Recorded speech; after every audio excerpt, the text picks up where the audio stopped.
Welcome back to the Barclays Brief podcast. It's a sunny day here in London, and I'm joined by Jack Meaning, our Chief UK Economist. Jack, we've got lots to discuss today. Thanks for being here. No, absolute pleasure, Patrick. Okay, so 10 years after the Brexit referendum, and Britain faces a new question. What should its economic model look like for the next decade? And earlier today, just a couple of hours ago, Andy Burnham, a potential Labour leader, argued that the answer lies in devolving more power to Britain's cities and regions. So I want to talk about that today, and I'm sure we're going to talk about many other things. But before we get into the politics of what happened today, when you step back and look at the past decade, what do you think has been the single biggest economic consequence of Brexit? Undoubtedly, Patrick, you have to look at the fact that the level of GDP, the size of the economy is smaller because of the decisions we made in 2016 around Brexit and in the years after that.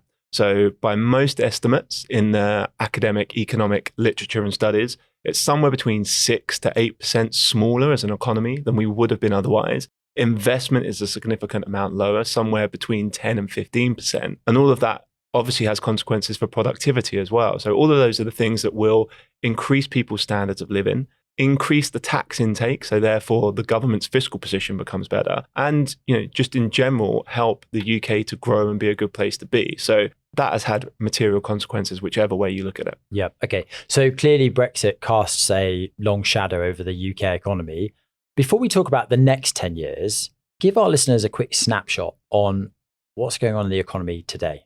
So look, we have an economy that's got some slack, some spare capacity in it. So the unemployment rate is around 5%. We think it's going to go a little bit higher as the year goes on. We are talking about growth over the next few months and quarters of, say, 0.1%, 0.2% each quarter, which is significantly below what we would think of as the trend rate of growth in the economy. And we have inflation, which is just below 3% at the moment, but we think we'll go back above 3% in the next few months and stay there for much of the rest of the year. So all of that is eaten into the spending power of consumers and probably adding to fears, lack of confidence. Now, the positive signs are that if we are right about the outlook, then actually that inflation will be relatively short-lived. By the end of next year, we will be back down to 2%, which is the level the Bank of England is aiming for. We should start to see growth pick up as we move through into next year. So we think we'll be back to trend, maybe even starting to close some of that gap in the economy. And the unemployment rate will probably peak in the second half of this year and then start to come down next year. So overall, the near term is pretty difficult to get through and it will be a bumpy road. But the medium term looks a little bit more positive. Okay. Against that backdrop, just a couple of hours ago up in Manchester, Andy Burnham argued that he wants to see much greater devolution in the UK. Is there economic evidence that this kind of decentralization delivers better economic outcomes? Well, first of all, Patrick, let's just look at the context of just how centralized the UK is. So you can look across a whole range of metrics. They all tell you broadly the same story, that the UK is one of, if not the most centralized economy economically and fiscally across most of the developed economic markets. For a specific number, let's say, if you look at the share of total taxation that comes from local sources rather than national sources, the UK, that's around about 5%. That's the lowest in the G7. The next lowest in the G7 is Italy. That's double the rate, more like 10%. And what that means is that local regions and authorities in the UK are much more dependent on central government for their revenue through the form of grants, and they have much less autonomy in terms of defining their own fate.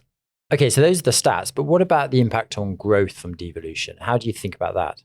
So there's a number of interesting studies from places like the Industrial Strategy Council that show that actually what you get, the more centralized an economy is lower growth. You don't get the same diffusion of productivity enhancing technology across the country. And therefore, the country as a whole suffers from lower growth because you're centralized in a small place like London and the Southeast, for instance. Okay, but ultimately, every government has to choose from pretty much the same menu. They could borrow more, tax more, spend less, and try and grow faster. Given the fiscal rules, and Andy Burnham a couple of hours ago committed to the existing fiscal rules, which of those policy levers realistically is available to a future Labour leader? I mean, it's an unenviable choice at the moment, Patrick. I think when we look at borrowing, The fiscal rules are pretty much constraining the ability of any chancellor to borrow at the moment. We think there's probably headroom of around £20 billion. And particularly for current expenditure, the day-to-day spending, it means there's not very much scope to borrow. Not just that, but if you could get around the letter of the fiscal rules, then actually the spirit of the rules means that the market is very nervous about any additional borrowing that there would be. And therefore, they would ultimately exact a price if you were going to ask for more borrowing from the market, which would be higher rates. Yeah. And that's when we see these big spikes in the gilt market and the kind of knock-on effect of that. Exactly. That can become self-reinforcing because ultimately higher rates means there's a higher debt interest burden for the government, and that eats away at the money they have left for other things. Obviously, on the taxation side, Andy Burnham has said repeatedly that he will stick to the Labour manifesto commitments to not touch the big three tax rates. That's national insurance, VAT, and income tax. That's about 2/3 of the tax base. So, he's only leaving himself a third, and the taxes in there would raise relatively little money without wholesale reform and potentially be quite distortionary on how they affect people's behaviours. So then that comes to expenditure. And really, we've had a spending review that will set spending plans for most departments for the next few years. And really, the only place that you think you can make significant savings there is then in the welfare budget. And that's politically very difficult to get through, although we did hear Andy Burnham say a little bit on that today in his speech, suggesting he will try and find savings there. Yes, he said that he could reduce that welfare bill by focusing on in-work support for mental health issues and a devolution of labour market support, again, designed for local agencies. Okay, so clearly there's a big debate at the moment about the makeup of a future cabinet. Any future UK Chancellor of the Exchequer is going to be presented with a long list of potential policies to think about. Are there any that investors should be keeping a close eye on over the next weeks and months? Yeah, I mean, look, things that have come up repeatedly in the debate around equalising capital gains, so increasing the rate of capital gains tax to be closer to the tax rates paid on labour income. That's the kind of rewarding work, not just holding assets type argument. The difficulty with that is that most of the costings that are done by the Treasury and the Office for Budget Responsibility suggest that won't raise very much money. Other things are around reforming stamp duty land tax, whether that ultimately morphs into some reform of council tax and land value tax that's done on properties. So essentially a wealth tax kind of shifted around. Those type of things are in the discussion, but we're still lacking a lot of detail. And then there are other things that are a little bit more left field. So one is potentially splitting out the functions within the Treasury to be separating out the finance ministry functions, which is the counting the pennies and keeping on top of budgets, versus a department for economic affairs or growth with a mission to try and work across government to boost growth. That could be quite interesting, fiscally pretty neutral, could potentially have long run growth implications. And another thing that is, I think, in the background, but often missed by investors and maybe policymakers as well at times, is there is scope to save, we think, roughly £20 billion a year in terms of the debt you need to issue to the market, just by changing the way you account for the interaction between the Treasury and the Bank of England. So as it stands at the moment, the Bank of England makes losses on the government bonds it holds that it bought through quantitative easing. And the Treasury has to send that money to them, and it has to raise that through taxation or from other sources. And if you were to change the accounting in a technical but relatively simple way, then ultimately you could remove the need for them to send that money across and save the government essentially £20 billion a year by smoothing it out at the Bank of England. And how do you think the market might react to that accountancy change? So, I mean, it's technical, so it doesn't change a lot of the underlying fundamentals. But interestingly, if you're asking the market for 20 billion less in terms of borrowing, you would probably see rates come down a little bit. And that, again, changes the net debt interest burden of the government. So that frees up a little bit more space in other areas. And that's what they do in the US as well, isn't it? It's exactly. You'd be moving to a similar style to you have in the US. Any future chancellor would be very happy with an additional £20 billion to play with.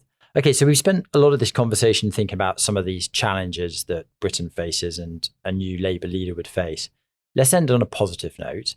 What do you think is the one thing in the UK economy that investors underestimate? I think the UK has pretty good underlying fundamentals. When you look at household balance sheets, when you look at corporate balance sheets, when you look at levels of government borrowing and government debt to GDP, we're actually in the middle of the pack with international peers, if not a little bit better. And so, we all get caught out. We live here, it's sunny at the moment, but maybe there's always a little bit of UK doom and gloom. Right, so if it's sunny, it's too hot.